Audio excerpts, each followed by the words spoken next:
Hello friends, I'm Kiana and I welcome you to my channel Soulsome Words, where we appreciate the beauty and power of words.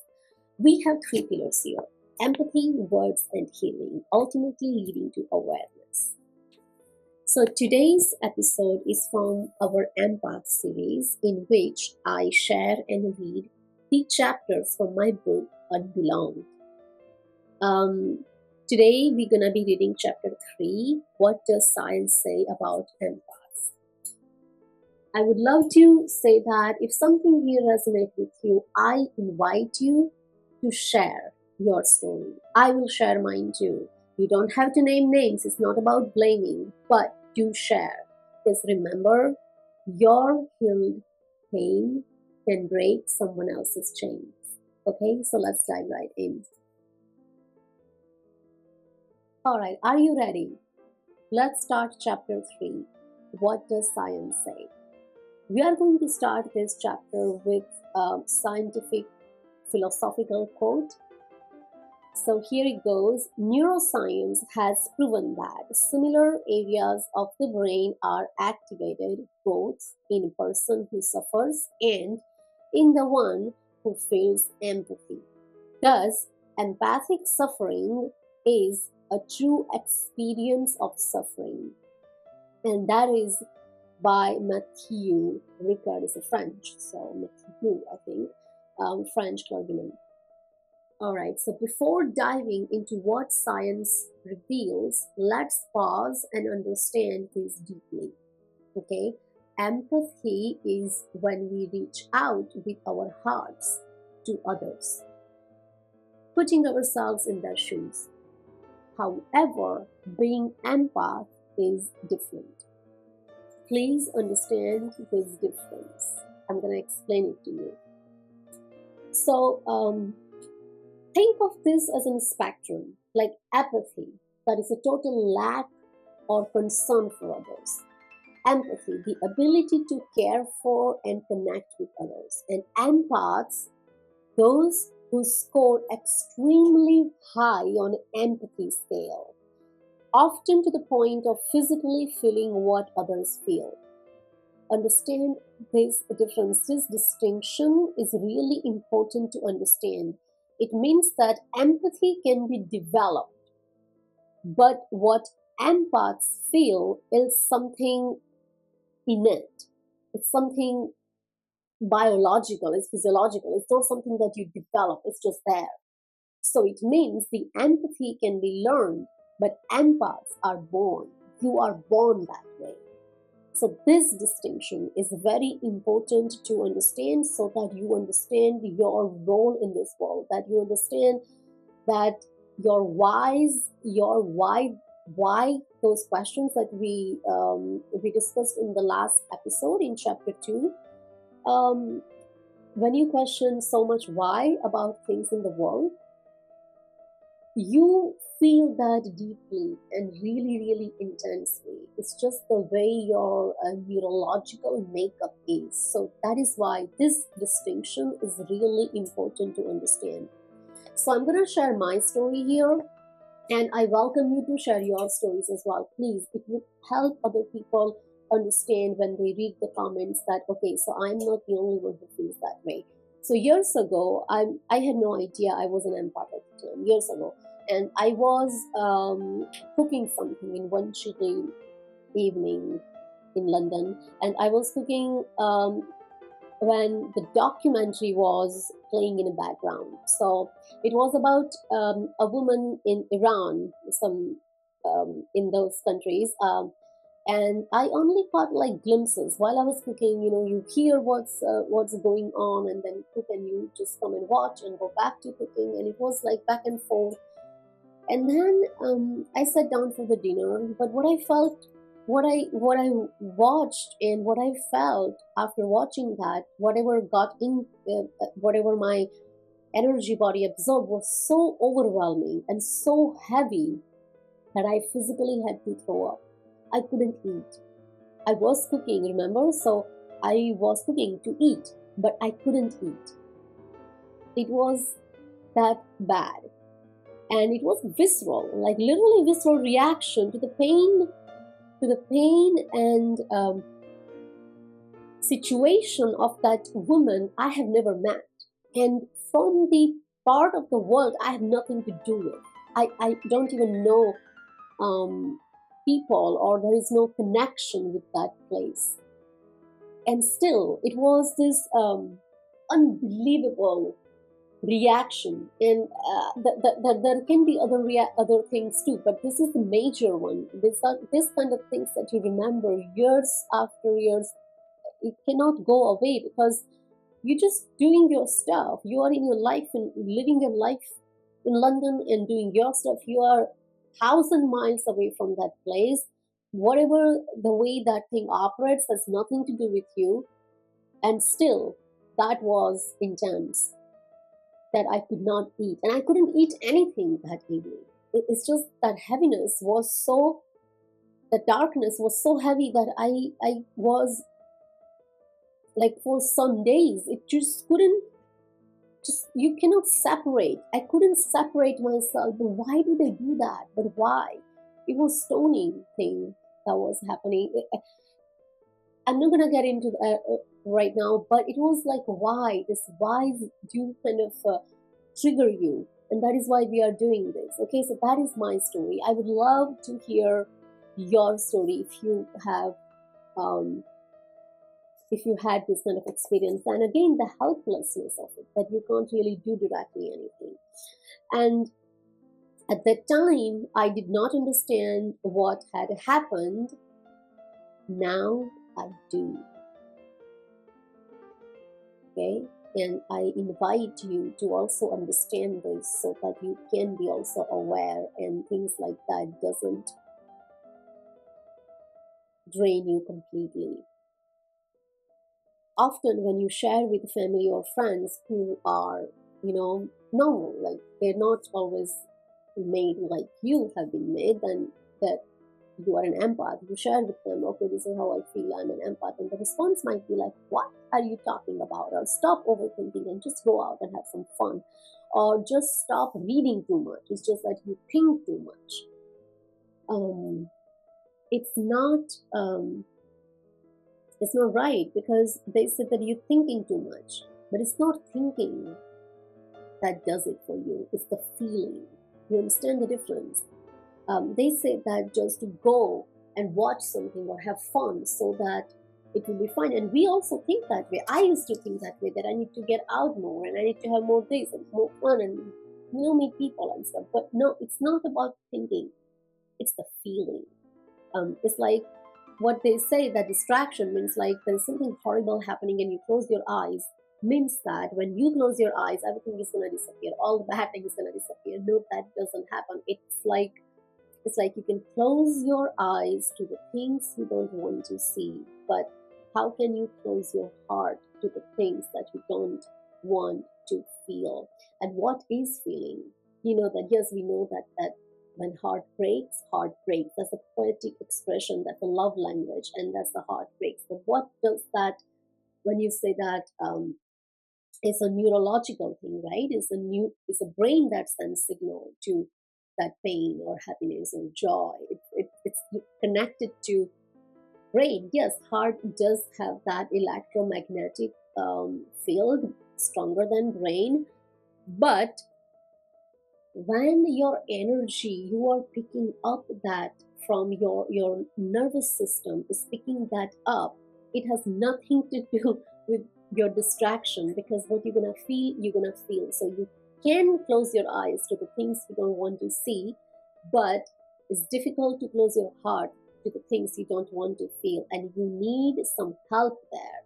And I have written a song about it. Years ago I wrote a song, and I revisited that song now, and I am working on putting some music on that, and on those lyrics. And stay tuned in, I will share when I have that song ready. You will like it if you resonate with this content. So let's just start with what science says about all this. Okay, so scientific insights about empathy. So let's talk about the mirror neuron system. The scientists have discovered the specialized brain cells that call mirror neurons. which help us mirror the emotions of others. Understand that these are the specialized part in our brain. These neurons allow us to share another's pain, joy, or fear, anything, any emotions. Empaths are believed to have hyper responsive mirror neurons. So, which is why we resonate so deeply with the feelings of others. Example, your child cries, you feel sadness. Your partner hurts themselves, you feel pain. Your friend is happy, you feel joy. And sometimes it's not just about the people you know. It's like the example that I shared about that documentary. I didn't even know that woman. So it has nothing to do with somebody you know. You are a healthcare professional and you are treating a patient who is going through trauma, and there is a lot of heaviness in they carry. There is anxiety, there is a pain, there is so much hurt, and you somehow treat that patient or something, and then you finish your work and you feel like something is gone away from you. You feel down about your life and yourself. You pick something up, right? So it has nothing. It's not just about people you know. Of course, when you share blood, when the people who are relative, then it's gonna get deeper. But it can be anything. I'm just giving an example that you pick up things from your surroundings. It doesn't have to be the joy of your child. If somebody else is happy, you feel that happiness too. In contrast, individuals with the psychopathy, sociopathy, or narcissistic tendencies often have what researchers call empathy deficient disorders. Their mirror neuron system appears underactive, making them unable to truly feel empathy. For empaths, such people can be particularly draining and toxic. Yes, and we have a lots of chapters going further about this really, really toxic equation. Empaths and narcissistic people and toxic people. This is the whole drama of this world. Is that so? Any movie you watch where it's always gonna be this back and forth thing, light and darkness, and where people fall into the different place. There is this and that, and everybody is in between, right? So we will talk about that, but stay tuned for that. It will be really interesting. So now the second thing they have is electromagnetic fields. Both brain and heart generate electromagnetic fields, creating an invisible bubble around us. Thoughts and emotions ripple through this field, the energy field. Imagine a person who is constantly anxious. That electromagnetic field carries that anxious vibration. Most people might not notice it, but empaths often do. It's not that they notice it, they feel it. They feel like, why are you being like that? Why are you being like that? We feel it as a discomfort, heaviness, or overwhelm. Like we talked about this in the last episode, everybody feels these things differently. I always feel in my heart goes heavy. Some people feel in the stomach, some on the shoulder. So everybody's body is different. Just as people have energy fields, so do planets. The sun, the earth, and other cosmic bodies emit electromagnetic frequencies, and empaths can be especially sensitive to planetary shifts, experiencing mood changes, fatigue, or bursts of energy tied to cosmic rhythms. That means the planet do have fact. If the moon can cause the fact in the water, that full moon day, the flood, and loss of people, the due date, pregnancy, and they have delivery over the full moon day, because 70% of our body is water, and whom the child is in whom is amniotic fluid. The water is in the ocean, so that is why the effect of the full moon and new moon day. So if the moon has that effect on planet, then the other planets are much bigger, right? But I'm not advising. That doesn't mean that I'm advocating for astrology and stuff. No. To understand yourself, yes, that is fine. To understand your psychology and your psychological makeup, that is okay. But not to know what's going to happen and all that. No. So number 3, dopamine sensitivity. So dopamine is a neurotransmitter linked to pleasure and reward, as we know, is processed differently in empaths. Introverted empaths need less dopamine to feel satisfied. That is why they enjoy quiet activities like reading, meditation, or solo creative work. It's like a painter painting, or writer writing, or a musician or composer just doing the music, and how lost they can be while they're doing that. When you're rehearsing a scene, or you're finishing, you're writing at the end of the script, or revising the draft, and all those are creative process. And when mostly highly sensitive people, you cannot create without sensitivity, um, you know and most of the people in this kind of professions, the writers, actors, composers, musicians, singers, artists, painters, dancers, they do have these tendencies, and they are tuned to that. They get absorbed, immersed in that environment. Extroverts, on the other hand, crave dopamine rush of lively events, parties, and external stimulations. This difference helps explain why many empaths prefer calm over chaos and solitude over crowds. I remember one girl. I used to have this friend, and she was such an outgoing person, and I really admired that trait in her. That, my God, you have so much energy to me all the time, go out during the week, going out for drinks after work. But if one weekend there is nothing planned, she would go like, oh my God, I'm not doing anything over this weekend, I have nothing planned. And I wonder, but why does it have to be? I mean, it's nice going out and meeting people. I'm not saying that we have to be not going out. But what the point here is that there are people who do need people around them constantly. They need that validation. They need that rush from meeting people or these parties or things. And normally people are social and they need some quiet time in the middle. But the empaths they can do without it. That doesn't mean that they are not social, but they don't have to have this external stimulation all the time. Now, number 4 is synesthesia. Synesthesia is the word that comes from Greek. Is perceived together. Perceived together. It describes a neurological condition where two senses merge, such as seeing colors when hearing music, or tasting flavors when touching textures. A subtype, mirror touch synesthesia. I think synesthesia allows a person to literally feel the emotions or sensation of others in their body. This can be so scary, right? You hear somebody's name and instantly feel that pain, or like seeing a color, looking at the photograph and suddenly hearing the words. It is not an illness, but a unique state of perception.